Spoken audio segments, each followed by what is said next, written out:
Ադրբեջանցիները վախեցած են, որ ադրբեջանցիները վախեցած են, որ հայ ժողովրդի անկումները կարող է արդեն ազգը հասնել այնպիսի մի վիճակի, էլ կորցնելու ոչինչ չունի, բացի ինքն իրենից, եւ ազգը կարող է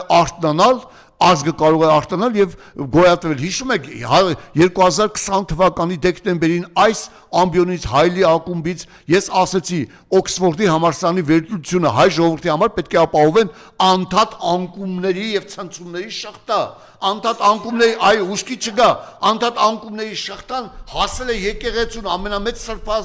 սրբագույն երևույթին եւ այստեղ հարցը հասկանում ես ամենայն հայոց կաթողիկոսը չէ, հարցը հայ ժողովրդի հոգևոր գոյության հարցն է, առանց այդ հոգևոր գոյության չի կարող գոյություն ունենալ։ Ես բերեմ վերջին օրինակը 1750 հայ գեներալներ են ծառայել ռուսական կայսրությունում, ովքեր հայոց եկեղեցուց հեռացել են, նրանք ծնունդները դադարել են հայ լինելուց, 1630 թվականին 1 միլիոն հայ է ապրել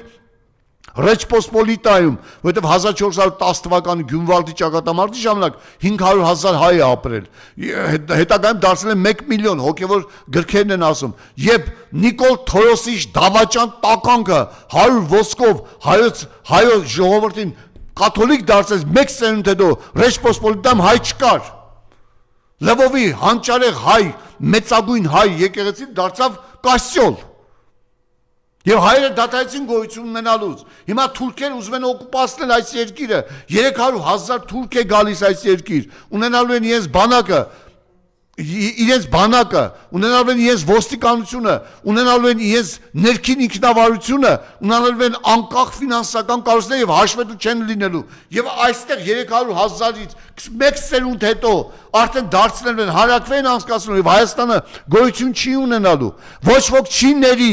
աշխարհի հնագույն ազգերից մեկի ֆիզիկական ոչնչացումը եւ պետականության կործանումը այն կատարվում է Նիկոլ Փաշինյանի եւ Ալիևի կողմից համատեղ Ալիևը վերջերս հայտարարել է հետեւյալը ուժն է ծնում ապագան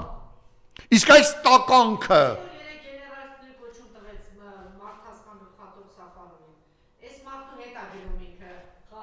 խաղաղություն այո գեներալի կոչում է տվել որովհետեւ նա չգիտեմ ինչ ասեմ, բայց մեր բանակ այլևս գոյություն չունի։ Դուք գիտեք, որ 26 տարեկան սպա են մահացած գտել Վարդենիսում։ Ինչ հիշում եք, մի զինվորի ինքնասպանության համար ճանապարհներ էին փակում սորոսական վիժվածքները եւ հայ ժողովրդին հասնում են հոգեկան ցնցման այնպիսի աշխարհ, որ իր սեփական բանակն ու իշխանությունը ատում էր։ Իսկ այդ տականքները սպան, մահացած է գտնվել ու ոչ մի խոսք, ոչինչ, սպանել են, բայց ոչ մի խոսք, ազատի 16 զինվորների այրումը մինչև այսօր իրավական գնահատական չի արժանացել, որովհետև չեն ուզում խոստովանել, որ դա թուրքն է արել, ուզում են գցել մի խեղճ կապիտանի վրա, հասկանում ես միայն իրենց այդ կեղծ կապիտուլյացիան քաղաքականությունը անցնի